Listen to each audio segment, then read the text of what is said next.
Hi ಎಲ್ಲ friends, ಎಲ್ರಿಗೂ ನಮಸ್ಕಾರ. ನನ್ನ ಮತ್ತೊಂದು ವಿಡಿಯೋಗೆ ಎಲ್ರಿಗೂ ಸ್ವಾಗತ. ಇದು ಭಾನುವಾರದ ವ್ಲಾಗ್ ಆಗಿರುತ್ತೆ. ಇವತ್ತು ಬೆಳಿಗ್ಗೆ 6:30ಗೆ ವ್ಲಾಗ್ನ ಶುರು ಮಾಡಿದ್ದೀನಿ. ಅವಾಗಲೇ ಆಲ್ಮೋಸ್ಟ್ ಮನೆ ಕೆಲಸ ಎಲ್ಲ ಮುಗೀತು. ಪ್ರತಿ ಭಾನುವಾರ ಅಂದ್ಕೊಳ್ತೀನಿ ಸ್ವಲ್ಪ ಲೇಟಾಗಿ ಎದ್ದೇಳಬೇಕು, ಇವತ್ತು ಆರಾಮಾಗಿರಬೇಕು ಅಂತ ಅಂದ್ಕೊಳ್ತೀನಿ. ಆದರೆ ಪ್ರತಿ ಭಾನುವಾರ ಯಾವುದಾದ್ರೂ ಒಂದು ಇದ್ದೇ ಇರುತ್ತೆ ಬೇಗ ಎದ್ದೇಳೋ ಥರ. ಇವತ್ತು ಹಾಗೇನೆ.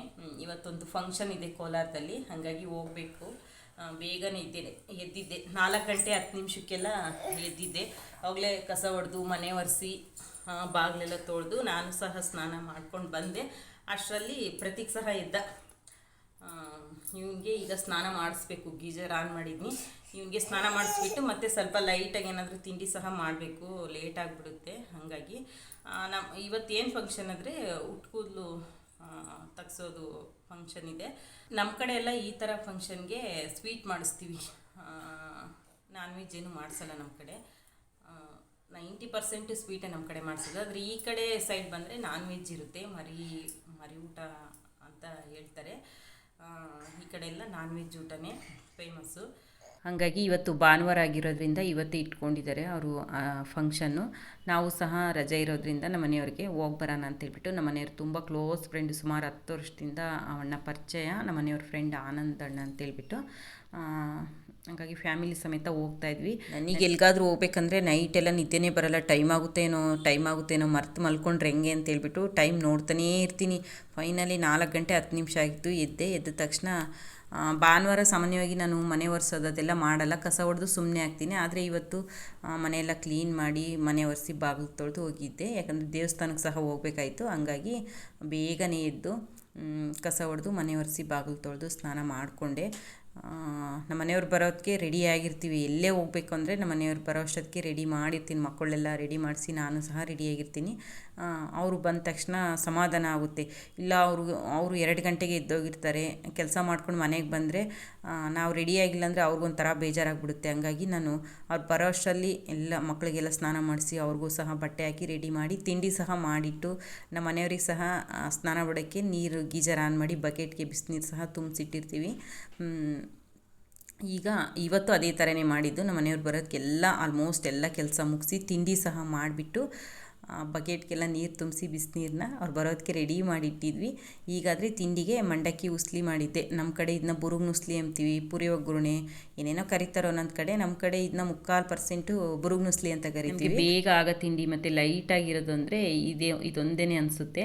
ಬೇಗನೂ ಆಗುತ್ತೆ ಮತ್ತು ನಮಗೆ ತಿನ್ನೋದಕ್ಕೂ ಲೈಟ್ ವೆಯ್ಟು ಫುಡ್ಡು ಅಂತ ಅನಿಸುತ್ತೆ. ಮತ್ತು ಇದು ತುಂಬಾ ಚೆನ್ನಾಗಿರುತ್ತೆ, ಟೇಸ್ಟಿಯಾಗಿರುತ್ತೆ. ನಮ್ಮ ಮನೆಗೆ ಎಲ್ರಿಗೂ ಇಷ್ಟ ಇದು. ಹಾಗಾಗಿ ಮಾಡಿದ್ದೆ. ಇವತ್ತು ಬುರುಗ್ ನುಸ್ಲಿಗೆ ಕಡಲೆಬೀಜ ಕಡಲೆಬೇಳೆ ಏನೂ ಹಾಕಿರಲಿಲ್ಲ. ಪ್ರತೀಕ ಇಲ್ಲಿ ಮನೆಯಲ್ಲಿ ತಿನ್ನಲಿಲ್ಲ, ಅವನು ಹಾಲು ಕುಡ್ದಿದ್ದ. ಬಾಕ್ಸಿಗೆ ಹಾಕ್ಕೊಂಡೋಗಿದ್ದೆ. ಮತ್ತು ಅಲ್ಲಿ ಹೋಗಿದ್ದಾಗೆಲ್ಲ ಕಡಲೆಬೀಜ ಕಡಲೆಬೇಳೆ ಎಲ್ಲ ಯಾರು ತೆಗಿತಾ ಕೂತ್ಕೊಳ್ತಾರೆ ಅಂತೇಳ್ಬಿಟ್ಟು ನಾನು ಅದೆರಡು ಸ್ಕಿಪ್ ಮಾಡಿಬಿಟ್ಟು ಪ್ಲೈನಾಗಿ ಮಾಡಿದ್ದೆ. ತುಂಬಾ ಚೆನ್ನಾಗಿ ಬಂದಿತ್ತು. ಈಗ ಮಹತ್ವನು ಅವರಪ್ಪ ತಿಂಡಿ ತಿಂದ್ಕೊಂಡ್ರು ಸ್ನಾನ ಮಾಡಿಬಿಟ್ಟು. ನಾನು ತಿಂಡಿ ತಿನ್ನೋಕೆ ಹೋಗಲಿಲ್ಲ, ಬೇಡ ಅಂದ್ಕೊಂಡು ಸುಮ್ಮನೆ ಅದೇ. ಇವರಿಬ್ಬರು ಮಾತ್ರ ತಿಂದ್ಕೊಂಡ್ರು. ಪ್ರತೀಕಿಗೆ ಮಾತ್ರ ಸ್ವಲ್ಪ ಬಾಕ್ಸಲ್ಲಿ ಹಾಕ್ಕೊಂಡೆ ಎಲ್ಲಾದರೂ ತಿನ್ಸೋಣ ಅಂತೇಳ್ಬಿಟ್ಟು. ಮತ್ತು ಅವ್ನಿಗೆ ನಾನ್ ವೆಜ್ ಏನು ತಿನ್ಸಲ್ಲ, ಹಾಗಾಗಿ ಅವ್ನಿಗೆ ಅದನ್ನೇ ತಿನ್ಸೋಣ ಅಂತೇಳ್ಬಿಟ್ಟು ಒಂದು ಸ್ವಲ್ಪ ಬಾಕ್ಸಲ್ಲಿ ಹಾಕ್ಕೊಂಡಿದ್ದೆ. ನಾನು ಸಹ ರೆಡಿ ಆದೆ. ನಾನು ಇತ್ತೀಚೆಗಂತೂ ಸೀರೆ ಹಾಕ್ಕೊಳ್ಳೋದು ತುಂಬ ಕಡಿಮೆ. ಪ್ರತೀಕ ದೊಡ್ಡನಾಗೋವರೆಗೂ ಬೇಡ ಅಂತ ಅಂದ್ಕೊಂಡಿದ್ನಿ. ಯಾಕಂದರೆ ತುಂಬ ತೀಟೆ ಜಾಸ್ತಿ, ಡ್ರೆಸ್ಸೇ ಬೆಸ್ಟು ಅನಿಸುತ್ತೆ. ಹಾಗಾಗಿ ನಾನು ಸಹ ಡ್ರೆಸ್ಸೇ ಹಾಕ್ಕೊಂಡೆ. ಈಗ ನಮ್ಮ ಮನೆಯವರು ತಿಂಡಿ ತಿಂದು ಅವರು ಸಹ ರೆಡಿ ಆದರು.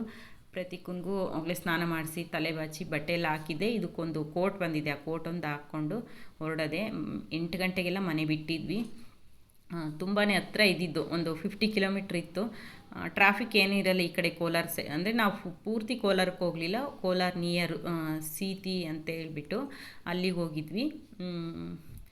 ಈಗ ಹೊಸಕೋಟೆ ಬಂದುಬಿಟ್ಟು ಹೊಸಕೋಟೆಯಿಂದ ನರಸಾಪುರ ಅಂತ ಇದೆ, ನರಸಾಪುರಕ್ಕೆ ಬಂದು ಇಲ್ಲಿ ಆಟೋದಾಗ ಹೋಗ್ತಾಯಿದ್ದೀವಿ ನೋಡಿ. ವೆಮ್ಗಲ್ಲು ಅಂತೇಳ್ಬಿಟ್ಟು, ವೆಮ್ಗಲ್ಲು ಊರ ಹತ್ರ ಸೀತಿ ಭೈರವೇಶ್ವರ ಅಂತ ದೇವಸ್ಥಾನ ಇದೆ. ಅಲ್ಲಿಗೆ ಹೋಗಿದ್ದು. ತುಂಬಾ ಚೆನ್ನಾಗಿದೆ ದೇವಸ್ಥಾನ ಮಾತ್ರ. ನಾವು ಇದೇ ಫಸ್ಟ್ ಟೈಮ್ ಈ ಕಡೆ ಬಂದಿದ್ದು. ನಮ್ಮ ಮನೆಯವ್ರ ಮಾತ್ರ ಒಂದು ಹಿಂದಿನ ವರ್ಷ ಅಣ್ಣವ್ರ ಮನೆಗೆ ಬಂದಿದ್ದರು. ಅವ್ರದ್ದು ಇದೇ ಥರ ನಾನ್ ವೆಜ್ ಊಟಕ್ಕೆ. ನಾವು ಬಂದಿದ್ದು ಇದೇ ಫಸ್ಟ್ ಟೈಮು. ಅದರಲ್ಲಿ ಈ ಥರ ದೇವಸ್ಥಾನ ನೋಡಿದ್ದು ಇದೇ ಫಸ್ಟ್ ಟೈಮ್ ಅಂತಲೇ ಹೇಳ್ಬೋದು. ಎಷ್ಟು ಚೆನ್ನಾಗಿದೆ ಅಂದರೆ ಮನಸ್ಸು ಎಷ್ಟೇ ಭಾರ ಆದರೂ ಇಲ್ಲಿಗೆ ಬಂದರೆ ಸಮಾಧಾನ ಆಗುತ್ತೆ. ಅಷ್ಟು ವಿಶಾಲವಾಗಿ ಚೆನ್ನಾಗಿತ್ತು, ನಿಶಬ್ದವಾಗಿ. ದೇವಸ್ಥಾನ ಬೆಟ್ಟದ ಮೇಲೆ ಇರೋದು. ಇದನ್ನು ನೋಡಿದ ತಕ್ಷಣ ನಮ್ಮೂರ ಅಕ್ಕಮ್ಮ ಬೆಟ್ಟನೇ ಮನಸ್ಸಿಗೆ ಬಂತು. ಅಂದರೆ ಅಷ್ಟೊಂದು ಕಷ್ಟ ಅನಿಸಲ್ಲ, ನಮ್ಮೂರ ಅಕ್ಕಮ್ಮ ಬೆಟ್ಟ ಹತ್ತುತ್ತೀವಲ್ಲ ಅಷ್ಟೊಂದು ಕಡ್ದಿಲ್ಲ, ನಾರ್ಮಲಾಗಿ ಮೆಟ್ಲುಗಳು ಹತ್ಕೊಂಡು ಹೋಗೋದು. ತುಂಬಾ ಚೆನ್ನಾಗಿದೆ, ತೋರಿಸ್ತೀನಿ. ಜಾಸ್ತಿ ವೀಡಿಯೋ ಮಾಡ್ಕೊಳಕ್ಕೆ ಹೋಗಲಿಲ್ಲ ದೇವಸ್ಥಾನದ ಒಳಗಡೆ ಹೋದ್ಮೇಲೆ, ಯಾಕಂದರೆ ಅಲೋ ಇರೋಲ್ಲ. ಹಾಗಾಗಿ ಅಲ್ಲಿ ಬೋರ್ಡೇ ಹಾಕಿರ್ತಾರೆ ನೋಡಿ, ಸೀತಿ ಭೈರವೇಶ್ವರ ಸ್ವಾಮಿ ದೇವಾಲಯ ಅಂತೇಳ್ಬಿಟ್ಟು.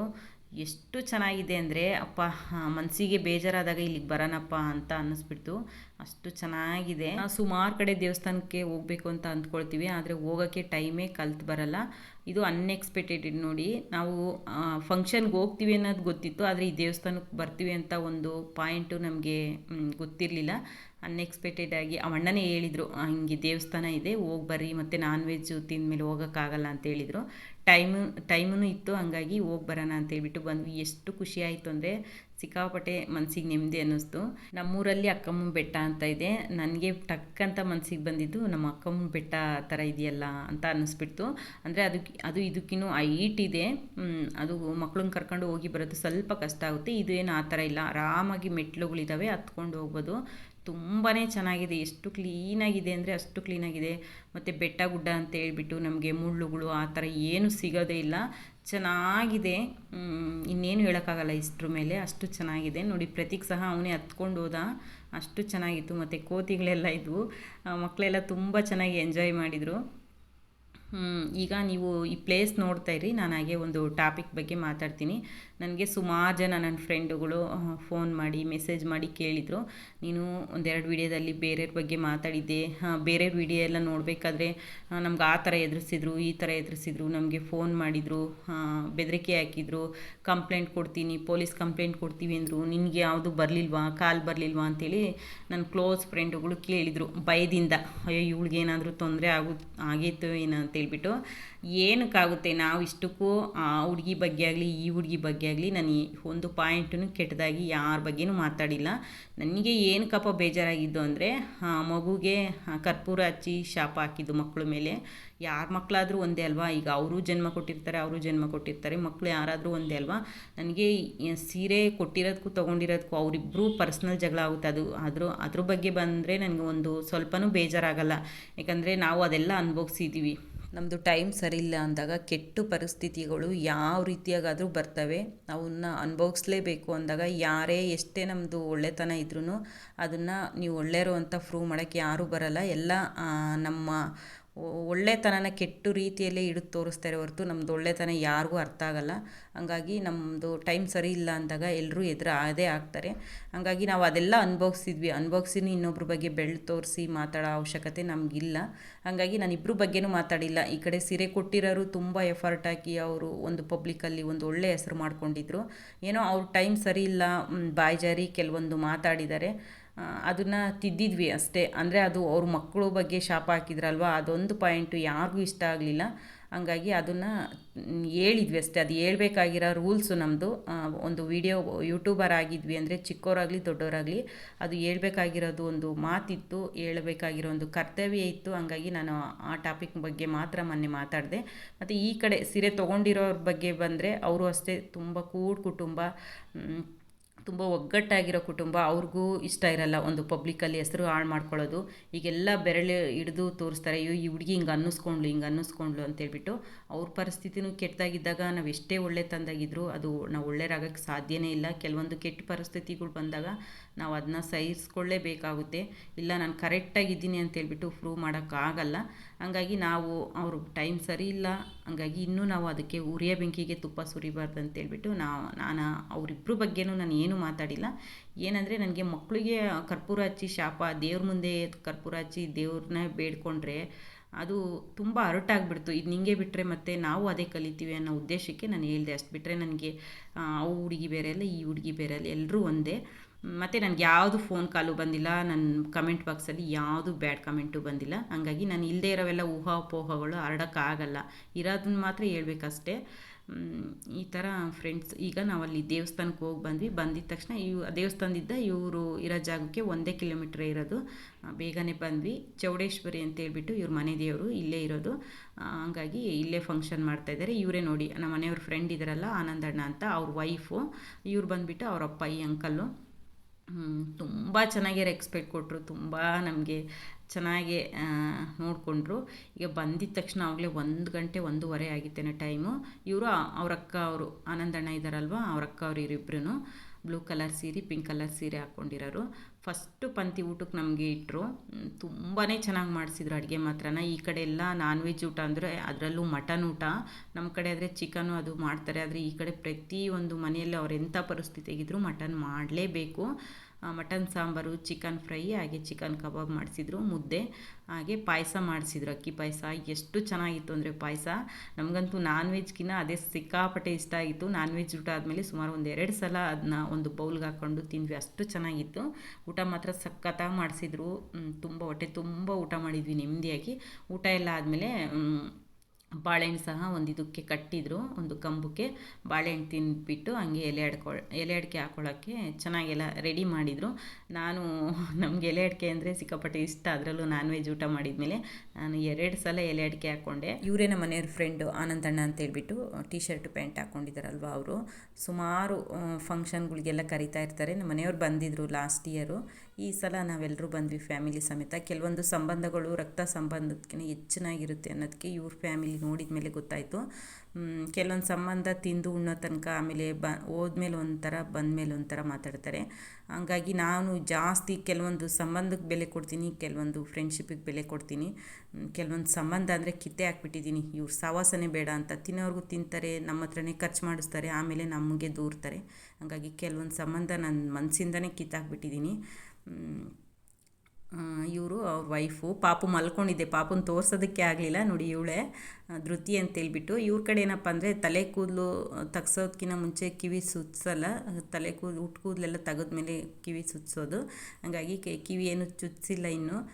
ತುಂಬ ಚೆನ್ನಾಗಿದ್ದಾಳೆ, ಅಳ್ತಾಯಿದ್ಲು. ಹಂಗಾಗಿ ನಾರ್ಮಲಾಗಿರೋ ಡ್ರೆಸ್ ಹಾಕಿ ಬಿಟ್ಟಿದ್ದಾರೆ. ಫಂಕ್ಷನ್ ಅಂದರೆ ಮಕ್ಕಳು ಹಂಗೆ ಅಲ್ವಾ, ಅವ್ರಿಗೊಂದು ಸ್ವಲ್ಪ ರೆಡಿ ಮಾಡಿದರೆ ಆಗೋದೇ ಇಲ್ಲ, ತುಂಬ ಹಠ ಮಾಡ್ತಿರ್ತಾರೆ. ಹಾಗಾಗಿ ಇವಳು ಸಹ ತುಂಬ ಹಠ ಮಾಡ್ತಾಯಿದ್ಲು. ಹಾಗಾಗಿ ಏನು ರೆಡಿ ಮಾಡಿರಲಿಲ್ಲ. ಬೆಳಗ್ಗೆನೇ ಎಲ್ಲ ಕೆಲಸ ಎಲ್ಲ ಮುಗಿಸಿದ್ರು, ಅಂದರೆ ಉಟ್ಟು ಕೂದಲು ತೆಗಿಯೋದೆಲ್ಲನ ನಾವು ಮುಯ್ಕೊಟ್ಟು ಊಟ ಮಾಡಿದ್ವಿ ಅಷ್ಟೇ. ನಾನು ಬರೋದಕ್ಕೆ ಫಂಕ್ಷನ್ ಎಲ್ಲ ಮುಗಿದಿತ್ತು. ಇದೆಲ್ಲ ಅವ್ರ ಫ್ಯಾಮಿಲಿ ಸಿಕ್ಕಾಪಟ್ಟೆ ಇಷ್ಟ ಆಯಿತು ನಮಗಂತೂ. ಇವ್ರ ಫ್ಯಾಮಿಲಿ ಆನಂದಣ್ಣ ಅವ್ರ ಮಾವ ಇದ್ದಾರಲ್ಲ, ಅವ್ರ ವೈಫ್ ಅವರ ಅಪ್ಪ ತುಂಬ ಒಳ್ಳೆಯವರು. ನಮ್ಮನ್ನಾದರೆ ಬರ್ರಮ್ಮ ಮನೆಗೆ ಹೋಗೋಣ, ಮಾವಿನಕಾಯಿ ಎಲ್ಲ ಇದ್ದಾವೆ ತೊಗೊಂಡೋಗಿ ಬಂತ್ರಿ ಅಂತೇಳ್ಬಿಟ್ಟು ತುಂಬ ಬಲವಂತ ಮಾಡಿದರು. ಆದರೆ ನೆಕ್ಸ್ಟ್ ಟೈಮ್ ಬರ್ತೀವಿ ಅಂಕಲ್ ಅಂತೇಳ್ಬಿಟ್ಟು ಸ್ವಲ್ಪ ಹೊತ್ತಿದ್ದು ಬಂದ್ವಿ. ಬರಬೇಕಾದ್ರೆ ಸ್ವಲ್ಪ ಹೊಸಕೋಟೆ ಹತ್ರ ತರಕಾರಿ ಎಲ್ಲ, ಸೊಪ್ಪು ತರಕಾರಿ ಎಲ್ಲ ರೋಡ್ ಸೈಡ್ ಇಟ್ಕೊಂಡೇ ಮಾರ್ತಾರೆ. ಹಾಗಾಗಿ ನಾನು ಅಲ್ಲೇ ತೊಗೊಬಂದೆ. ಸ್ವಲ್ಪ ಸೊಪ್ಪು ತರಕಾರಿ ಎಲ್ಲ ಜಾಸ್ತಿನೇ ತಂದೆ. ನಾವು ಬರಬೇಕಾದ್ರೆ ಕಾರಲ್ಲೇ ಬಂದ್ವಿ. ಆನಂದಣ್ಣವ್ರ ರಿಲೇಷನ್ನು ಬಂದರು ಇಂದ್ರಾನಗರಕ್ಕೆ, ಹಾಗಾಗಿ ಅವ್ರ ಜೊತೆಗೆ ಬಂದ್ವಿ. ಅವರು ಸಹ ಯಾವಾಗಲೂ ಊರಿಗೆ ಹೋಗ್ಬೇಕಾದ್ರೆ ಅಲ್ಲೇ ತೊಗೊಳೋದು ಅಂತೇಳ್ಬಿಟ್ಟು ಅಲ್ಲೇ ನಮಗೂ ಹೇಳಿದರು ತೊಗೊಳಕ್ಕೆ. ಹಾಗಾಗಿ ನಾನು ಜಾಸ್ತಿ ಸೊಪ್ಪು ತೊಗೊಬಂದೆ, ಒಂದು 4-5 ಕಟ್ಟಾಗೋಷ್ಟು. 2 ಕಟ್ಟು ತಬಕ್ಸಿ ಸೊಪ್ಪು, ದಂಟು ಸೊಪ್ಪು, ಮೆಂತ್ಯ ಸೊಪ್ಪು, ಹಾಗೆ 1 kg ಹೀರೆಕಾಯಿ, 1 kg ಬದನೆಕಾಯಿ, 100 ರೂಪಾಯಿಗೆ 3 kg ಪಪ್ಪಾಯಿ ಅಂದರು. ಹಾಗಾಗಿ ಫ್ರೆಶ್ ಆಗಿರುತ್ತೆ ಅಂತೇಳ್ಬಿಟ್ಟು ಎಲ್ಲ ಅಲ್ಲೇ ತೊಗೊಬಂದೆ. ಸುಮಾರು ಒಂದು 400 ರೂಪಾಯಿಗೆ ಸೊಪ್ಪು ತರಕಾರಿನೇ ತಂದೆ. ನಾನು ಜಾಸ್ತಿ ಹಣ್ಣುಗಳು ಯೂಸ್ ಮಾಡಲ್ಲ, ಹೆಚ್ಚಿಗೆ ಅಂದರೆ ಸೊಪ್ಪು ತರಕಾರಿ ಜಾಸ್ತಿ ಹಾಕಿ ಅಡುಗೆಯನ್ನು ಮಾಡೋದು. ನಮಗೆ ಊಟಕ್ಕೂ ಆಗುತ್ತೆ, ತಿಂದಂಗೂ ಆಗುತ್ತೆ, ಆರೋಗ್ಯಕ್ಕೆ ಒಳ್ಳೇದು ಅಂತೇಳ್ಬಿಟ್ಟು. ಹಣ್ಣುಗಳಲ್ಲಿ ಸುಮಾರು ಹಣ್ಣುಗಳು ಹೇಳ್ತಿರ್ತಾರೆ, ಇದರಲ್ಲಿ ಶುಗರ್ ಕಂಟೆಂಟ್ ಜಾಸ್ತಿ ಇರುತ್ತೆ ಅಂತೇಳ್ಬಿಟ್ಟು. ಹಾಗಾಗಿ ನಾವು ತುಂಬ ಕಡಿಮೆ ಹಣ್ಣುಗಳು ತಿಂತೀವಿ, ಆದರೆ ಕಡಿಮೆ, ತರಕಾರಿಗಿನ ಕಡಿಮೆನೇ ಹಣ್ಣು ತಿನ್ನೋದು. ಸಿಕ್ಕಾಪಟ್ಟೆ ತಲೆನೋಯ್ತಾಯಿತ್ತು. ಇವಾಗ ಅದನ್ನೆಲ್ಲ ಕ್ಲೀನ್ ಮಾಡ್ಕೋಬೇಕು, ಸುಸ್ತಾಗಿಬಿಟ್ಟಿತ್ತು. ಬೆಳಗ್ಗೆನೂ ಬೇಗ ಎದ್ದಿದ್ದೆ, ಮತ್ತು ಸುತ್ತಾಡ್ಕೊಂಬಂದಿರೋದಕ್ಕೆ ಸಿಕ್ಕಾಪಟ್ಟೆ ತಲೆನೋಯ್ತಾಯಿತ್ತು. ಹಾಗಾಗಿ ಸ್ಟ್ರಾಂಗಾಗಿ ಒಂದು ಕಾಫಿ ಮಾಡೋಣ ಅಂತೇಳ್ಬಿಟ್ಟು ಬರಬೇಕಾದ್ರೆ ಹಂಗೆ ಸನ್ರೈಸ್ ಸಹ ತೊಗೊಬಂದಿದ್ದೆ. ಹಾಲು ಸಹ ಬೆಳಿಗ್ಗೆನೇ ಕಾಯಿಸಿಟ್ಟು ಹೋಗಿದ್ದೆ, ಕಾಯಿಸಿ ಕೆನೆ ತೆಗೆದಿಟ್ಟು ಹೋಗಿದ್ದೆ. ಈಗ ಕಾಫಿ ಮಾಡಿಕೊಂಡು ಕುಡಿತಾ ಇದ್ದೀವಿ. ಈ ಥರ ಸುಸ್ತಾದಾಗ ನಾನು ಸನ್ರೈಸು ಬ್ರೂನ ಕುಡಿದ್ಬಿಡ್ತೀನಿ, ಆವಾಗ ಸ್ವಲ್ಪ ರಿಲ್ಯಾಕ್ಸ್ ಆಗುತ್ತೆ. ಕಾಫಿ ಕುಡಿದ್ಬಿಟ್ಟು ಸೊಪ್ಪು ತರಕಾರಿನ ಕ್ಲೀನ್ ಮಾಡ್ಕೋಬೇಕು. ಸೊಪ್ಪು ತರೋದು ತಂದುಬಿಡ್ತೀವಿ, ಅದನ್ನು ಕ್ಲೀನ್ ಮಾಡಿ ಎತ್ತಿಡೋದಿದೆಯಲ್ವಾ, ಬೇಡವೇ ಬೇಡ ಅನಿಸುತ್ತೆ. ಅಷ್ಟು ಟೈಮ್ ತೊಗೊಳುತ್ತೆ ಸೊಪ್ಪು ಕ್ಲೀನ್ ಮಾಡೋದಕ್ಕೆ. ಇನ್ನೇನು ಮಾಡೋಕ್ಕಾಗಲ್ಲ, ಮಾಡಲೇಬೇಕಾಗುತ್ತೆ. ಸೊಪ್ಪೆಲ್ಲ ಕ್ಲೀನ್ ಮಾಡಿ ಮತ್ತು ಊಟಕ್ಕೆ ಅಂತ ಹೇಳ್ಬಿಟ್ಟು ಮೊಸರನ್ನ ಮಾಡಿದ್ದೆ. ಊಟ ಏನು ಬೇಕಿರಲಿಲ್ಲ, ಲೈಟಾಗಿ ಸ್ವಲ್ಪ ಅನ್ನಕ್ಕೆ ಒಗ್ಗರಣೆ ಹಾಕಿದ್ದೆ ಮೊಸರು ಹಾಕ್ಬಿಟ್ಟು. 10 ಗಂಟೆ ಆಯಿತು ಫ್ರೆಂಡ್ಸ್ ನೈಟು ಮಲ್ಕೊಳ್ಳೋ ಅಷ್ಟೊತ್ತಿಗೆ.